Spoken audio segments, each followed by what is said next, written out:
बाबा के दरबार में आप सभी की उपस्थिति हो। भागवत चिंतन का समय है। आइए कथा में पधारते हैं। बाबा के दरबार में हो रही कथा का बाबा के साथ बैठ के आनंद लेते हैं। हरे राम राम राम हरे हरे, हरे कृष्ण कृष्ण कृष्ण हरे हरे। बोले बाबा कामेश्वर नाथ की जय हो। वृंदावन बिहारी लाल की जय हो। द्वारकाधीश भगवान की जय हो। गोवर्धन महाराज की जय हो। श्रीनाथ जी महाराज की जय हो। गुरुदेव भगवान की जय हो। बाबा महं श्री उद्धवपुरी जी महाराज की जय हो। भागवत भगवान की जय हो। ओम नमः पार्वती पतये हर हर महादेव, हर हर महादेव, हर हर महादेव। महंश्री स्वामी जी महाराज। बड़ा सुंदर कल का प्रसंग बड़ा सुंदर रहा।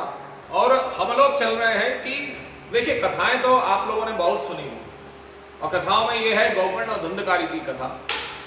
और उस गौकर्ण और धुंधकारी की कथा में है कि धुंधकारी ने अपने माता पिता को इतना ज्यादा दुखी कर दिया, इतना ज्यादा व्यथित कर दिया कि माता पिता में पिताजी तो वन को चले गए, माँ जो है वो है कुएं में जाकर के गिर गई कूद के, मतलब रात्रि के अंधकार में निकली तो रात्रि के अंधकार में उन्हें कुआं नहीं दिखा, कुएं में गिरी और उनकी गिरते ही वहां पर मृत्यु हो गई। धुंधकारी 5 वैश्याओं को ले आया, स्त्रियों को ले आया, और 5 स्त्रियों को ला करके उसने उनके साथ में अपना रमण करने लगा। एक समय उसके मन में आए, भाई सबसे प्रमुख बात है घर गृहस्थी को चलाने के लिए हमको एक अर्थ पैसे की जरूरत रहती है, क्या करूं। अभी तक तो इधर उधर बर्तन भाड़े बेच करके ले आता था, लेकिन फिर उसके मन में आया तो उसने क्या किया, बोले उसने चोरियां।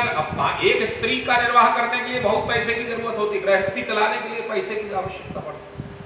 तो 5-5 स्त्रियां और 5-5 स्त्रियों के लिए अब उसने क्या किया, बोले चोरी करने लगा, चोरी करने लगा, झूठ बोलने लगा, उपद्रव करने लगा, डकैती डालने लगा, लूटपाट करने लगा। तो एक दिन उसने राजा के यहां पर चोरी की, और जब उसने राजा के यहां पर चोरी की तो चोरी के बाद जब वो धन को लेकर के आया तो उसकी 5 स्त्रियों ने मन में विचार किया कि भैया ये लेकर के आ तो गया, अब अगर कहीं राजा भाई खबर तो लेगा कहां है, किसने चोरी की, और उसने राजा के यहां चोरी की, तो कहीं ऐसा ना हो कि हम पकड़े जाए। ये पकड़ा गया और हम इसकी पत्नियां हैं तो हमें भी इसके साथ में फल को भोगना पड़ेगा। तो 5 ने निर्णय किया कि हमें करना क्या चाहिए। कथा, अब प्रसंग क्या है, कथा ये है कि अब हमको करना क्या चाहिए। तो क्या करना चाहिए उसके लिए उन्होंने क्या किया, बोले इसको मार देते हैं और जितना भी धन है वर्तमान समय में घर में उसका बंटवारा कर लेते हैं, हम सब लोग थोड़ा थोड़ा अपना अपना धन अपने अपने हिस्से का लेकर के चले जाएंगे। और उन्होंने साहब ऐसे ही किया। रात्रि हुई, रात्रि को उन्होंने उसे चारपाई से बांध दिया। एक ने पैर पकड़ा, दूसरी ने दूसरा पैर पकड़ा, एक ने हाथ पकड़ा, दूसरी ने दूसरा हाथ पकड़ा, और 5वीं जो थी वो उसके गले को दबाने लगी। गला दबाने पर भी जब उसके प्राण नहीं निकले धुंधकारी, क्योंकि बड़ा बलिष्ठ व्यक्ति था, लंबा चौड़ा तगड़ा, अब जब प्राण नहीं निकले तो यह हुआ क्या, बोले स्थिति ऐसी हो गई कि धुंधकारी के उसने 5वीं ने देखा मरता तो है नहीं, तो उसने एक जलती हुई लकड़ी ला करके उसके मुंह में डाल दी। अब बेचारे का प्राणांत हो गया। अब वो जब मरा, अच्छा उसको मरने के बाद में उसकी स्त्रियों ने क्या किया, बोले उसको वहीं उसी घर में गाड़ दिया, और घर में गाड़ करके हुए वहां से ये दूसरे दिन ये कह करके चले गए हमारे पतिदेव तीर्थ यात्रा पर चले गए, तो अब हम यहाँ रह करके क्या करेंगे। दौड़ासी पड़ोसियों को सबको बोला कि भाई हम लोग यहाँ पे नहीं रहेंगे, अब हम लोग अपने अपने घर जा रहे हैं, जब वो आ जाएंगे तब हम आ जाएंगे। जरा विचार करो, इधर गौकर्ण जी महाराज जगह जगह घूम रहे हैं, अपनी ब्राह्मण वृत्ति को धारण किया हुआ है, लोगों को ज्ञान देते हुए घूम रहे हैं। कुछ समय पश्चात लोगों को पता लगी, अरे वो तो मर गया मर गया। बोले कैसे? बोले बदबू निकल करके आई तो ढूंढा गया तो घर में उसे पड़ा हुआ देखा तो निकाला गया, फिर उसकी मृत्यु का समाचार जला दिया लोगों ने कहा। फिर इधर मृत्यु का समाचार गोकर्ण जी महाराज, तो उन्होंने गया में जाकर के उसका श्राद्ध कर्म इत्यादि करवाए। अब जरा विचार करिए, श्राद्ध कर्म हो गया। अब इसी समय पर गोकर्ण जी महाराज घूमते फिरते जो है इधर आए अपने घर, और जब अपने घर पर आए तो घर पे आकर के वही धुंधकारी ने अनेकानेक प्रकार का रूप डराने का प्रयास किया पहले से। गोकर्ण जी महाराज बिल्कुल निश्चिंत होकर के बैठे, और जब निश्चिंत होकर के बैठे रहे तो वह धुंधकारी जो है उनके सामने प्रकट हुआ, प्रेत स्वरूप। तो उस समय गोकर्ण जी महाराज ने कहा कि अरे भैया, मैंने तुम्हें इतना सब कुछ किया, तो इतना सब कुछ करने के बाद में सबसे प्रमुख बात तुम्हारी अभी तक शुद्धि नहीं हुई। तो बोले नहीं हुई साहब, क्या करें? तो बोले अच्छा ठीक है, कल बोले मैं तो करता हूं। तो दूसरे दिन उन्होंने सूर्य भगवान का रथ को रोका और सूर्य से उन्होंने पूछा, तो सूर्य भगवान ने बताया कि भागवत करो। और भागवत करवाई। जब भागवत करवाई तो भागवत के पश्चात गोकर्ण को उस समय जब भागवत कर रहे थे तो उस समय धुंधकारी को कहीं जगह नहीं मिली। ये हम लोग जानते हैं, ये कथा हम लोगों ने सुनी, लेकिन ये कथा तो उस समय हो चुकी है। ये कथा में हमारे इस श्रीमद् भागवत ग्रंथ में वर्णित है, और श्रीमद् भागवत ग्रंथ में जब वर्णित है कथा, तो यह कथा उस समय हो गई कलयुग में, अभी कुछ ही समय पहले। लेकिन इस कथा का महात्म क्या है, और महात्म से ज्यादा ये वर्तमान समय में, आज के समय में ये कथा कैसे हमको ग्रहण करनी चाहिए, आवश्यकता ये। इस कथा का संकेत क्या है, इस कथा का उद्देश्य क्या है? देखिए, क्षमा कीजिएगा, हम लोग कथाओं में जाते अक्सर हैं, लेकिन कथाओं में, जैसा ही कल बड़े महाराज जी ने कहा कि हम कथाओं में जाते हैं, लेकिन कथाओं से हम उदाहरण नहीं लेते। हम कथाओं में जा तो रहे, लेकिन कथाओं से हमें ग्रहण क्या करना चाहिए वो हम ग्रहण नहीं कर। हम कृष्ण की कथा सुन रहे हैं, कृष्ण की पटरानी, बोले कौन? यमुना महारानी। और यमुना महारानी भगवान कृष्ण की पटरानी, हम जाएंगे जय हो जय यमुना मैया, जय यमुना मैया की करेंगे। लेकिन यमुना में जो अशुद्धिकरण हो रहा है यमुना का, जो शुद्धिकरण नहीं हो रहा है यमुना का, बल्कि जो अशुद्धिकरण हो रहा है उसको हम शुद्ध करने का प्रयास नहीं करते। नालियां बह रही हैं, नाले बह रहे हैं, मलमूत्र जा रहा है, हम उसको शुद्ध करने का प्रयास नहीं करते। लेकिन वैसे हमारे लिए यमुना जी का हमारी जो है देवी स्वरूपा है। गंगा जी में हम जाते हैं, गंगा जी में जाएंगे, गंगा हमारे यहाँ गंगा मैया, गंगा माँ, गंगा हमारे यहाँ देवी, ऐसी गंगा माँ, ऐसी देवी, ऐसा देव तत्व है गंगा कि जिसमें मरने के बाद में भी व्यक्ति को उसमें डाला जाता है। जरा विचार कीजिए, आजकल तो चुनरी महोत्सव खूब हो रहे हैं यमुना जी में। आप उधर जाइए भाई, मेरे ही कार्यकाल, मतलब मेरे देखते देखते बहुत सारी चीजों में परिवर्तन आ गया है। आज भागवत कथा, आज से करीब 25 साल 30 साल पहले, 45 वर्ष का हूं मैं, और उस 45 वर्ष की अवस्था में जरा विचार करिए, मेरे देखते ही देखते 30 वर्ष में बहुत कुछ परिवर्तन हो।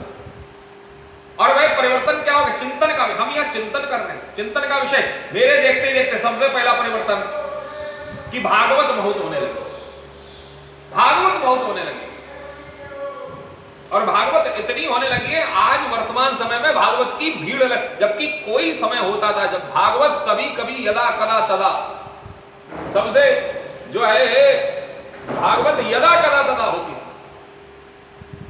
भागवत अधिक मास में की जाती थी, लोग इकट्ठे होते, गांव का गांव इकट्ठा होता था कथा के लिए, भागवत कथा हो रही है साहब।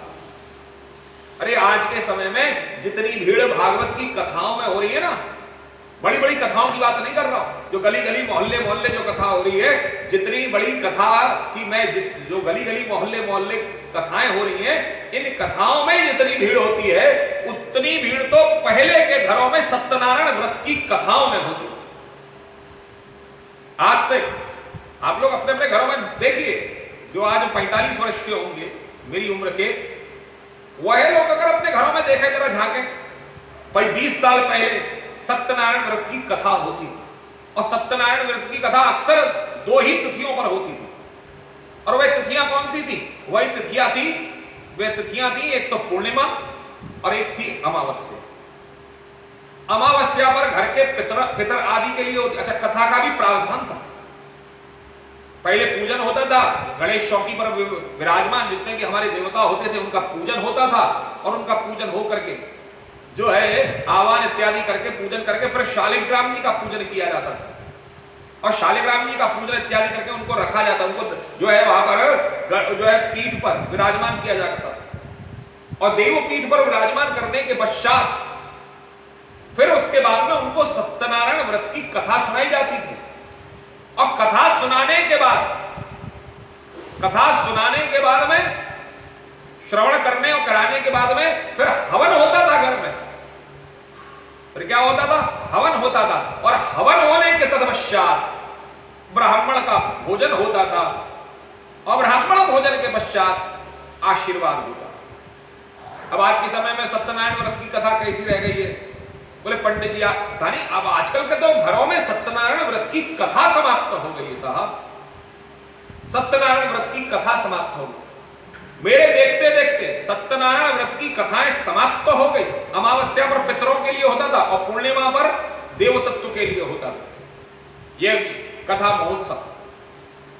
और मेरे देखते देखते अरे हम लोग जो है एक थाली लेकर के, एक कटोरी लेकर के पंजीरी लेने के लिए घरों में पंजीरी का भोग लगता था, दूध चरणामृत इत्यादि बांटे जाते थे, केला पंजीरी आदि ये सब किया जाता था। जरा विचार करिए, और ये सब जब होता था तो उस समय स्थिति क्या होती थी?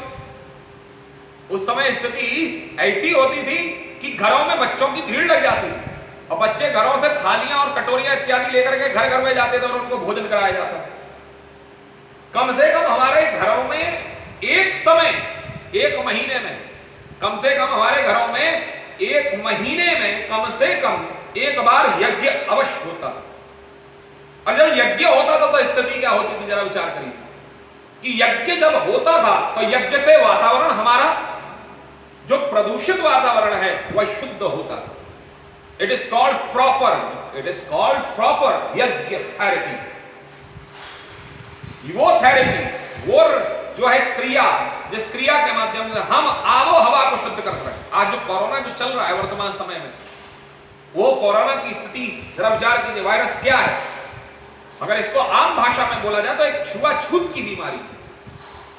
ये कोई हमारे यहाँ कपोल कल्पित और जो है रूढ़िवादिता नहीं है, अंधविश्वास नहीं है, ये कोई ऐसी चीज नहीं है जिसको कि अगर हमारे यहाँ पर ये प्रावधान दिया गया कि भाई एक ब्राह्मण एक व्यक्ति जो पूजा करने जा रहा है, पूजा करते समय जाते समय उसको आप स्पर्श मत कीजिए, तो ये कोई अस्पृश्यता नहीं है, ये कोई छुआछूत नहीं है, बल्कि उसकी एक व्यवस्था है। और उस व्यवस्था के अंतर्गत में आज आप समझ चुके होंगे, जो लोग देख रहे हैं वही लोग ये समझ चुके होंगे कि जीवन में शुद्धता का कितना बड़ा महत्व है।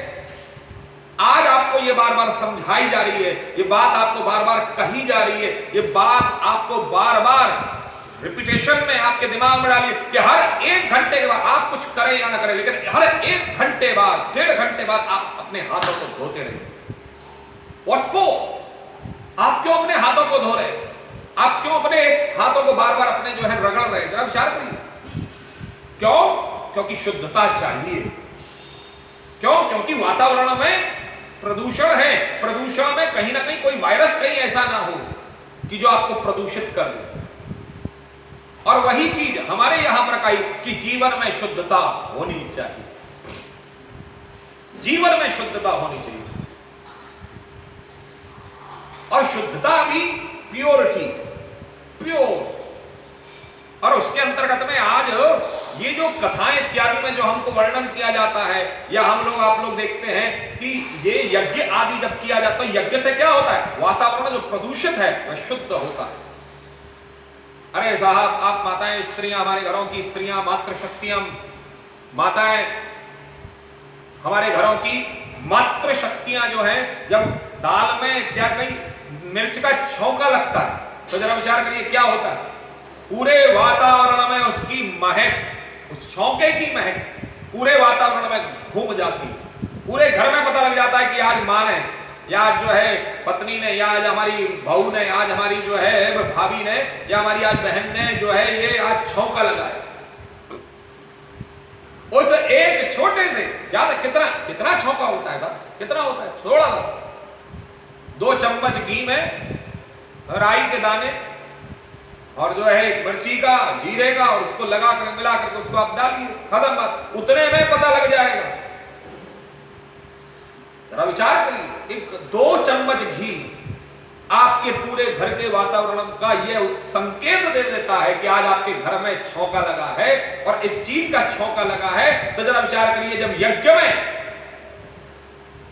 यज्ञ में उपस्थित जो यज्ञ समुदाय है, जो गाय का कंडे का, गाय के गोबर का कंडा है, उसका जब हवन किया जाता है और उसमें जब औषधियां मिला करके, गूगल इत्यादि, गुग्गल आदि मिला करके उसमें जब हवन प्रक्रिया की जाती है, तो जरा विचार करिए हमारे घर का वातावरण कैसा होगा। तो ये जो यज्ञ थेरेपी है ये समाप्त हो चुकी है आज घरों में। आप लोग विचार करिए, पिछली बार आपके घरों में यज्ञ कब हुआ?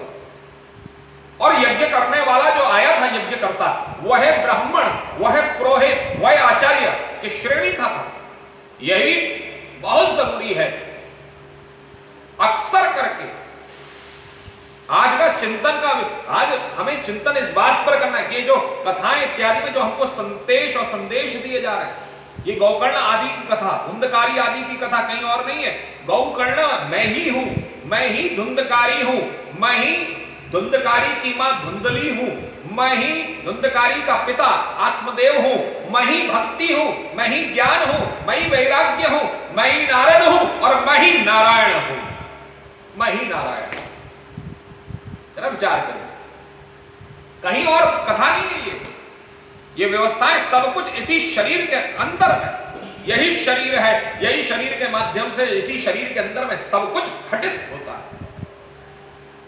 ये कथा कहीं और नहीं घूमती, बाहर इधर उधर नहीं हो। अगर इस कथा को आप अपने अंदर में घटित करें तो गौकर्ण भी मैं ही धुंधकारी हूं, मैं ही धुंधली हूं। मेरी बुद्धि, धुंधकारी की, धुंधली की मां कैसी, धुंधली कैसी थी? धुंधकारी की मां, बोले धुंधकारी की मां धुंधली जो है उसकी बुद्धि अड़ जाने वाली थी, बात बात पे अड़ जाती थी। क्या हम और आप लोग बात बात पे नहीं अड़ते? तो धुंधली हम लोग हुए कि नहीं हुए? पिता ने कहा धुंधकारी के, जब धुंधकारी पैदा हुआ तो पिता ने क्या कहा?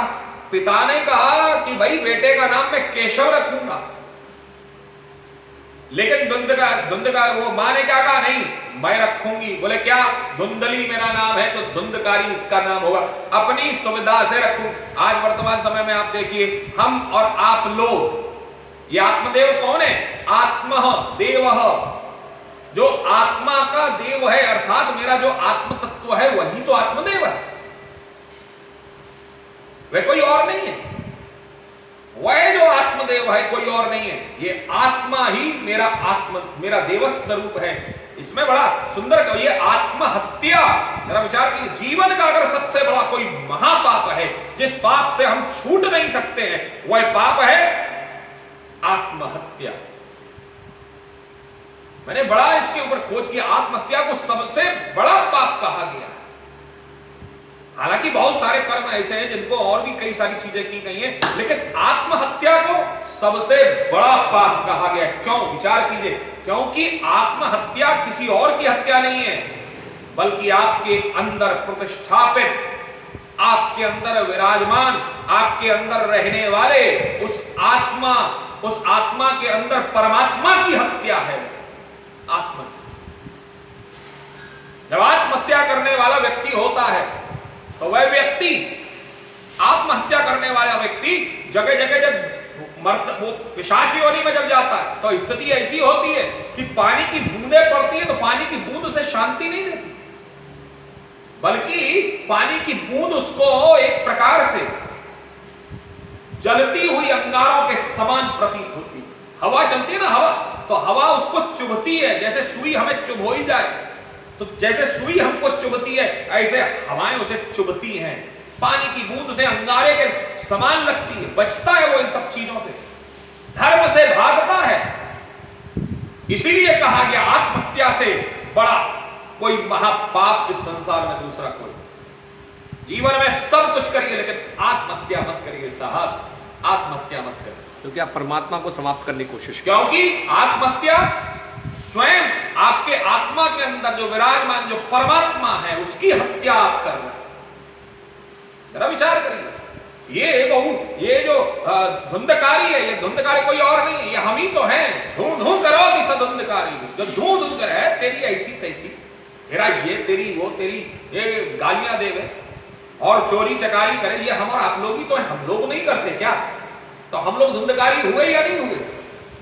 ये कथा इत्यादि जो कुछ भी है ये हम लोग धुंधकारी हुए या नहीं हुए? ये जो गौकर्णा है, जो गाय का बच्चा, गाय के बच्चा कौन है जरा विचार करिए। ये कभी गौकर्ण हो जिसके गाय के समान कान है। अब इसको अगर हम अपने शरीर में विराजमान करें, बोले गौ शब्द की चार अर्थ निकलते हैं। गाय होता है, पृथ्वी होता है, वाणी होता है। जरा विचार कीजिए, गाय, पृथ्वी, वाणी और राजा, ये गौ शब्द का अर्थ है। वाणी और राजा। बिना गौ रसम को रसो भोजनानाम, बिना गौ रसम को रसो काम। गौ इंद्रिय, क्षमा कीजिएगा,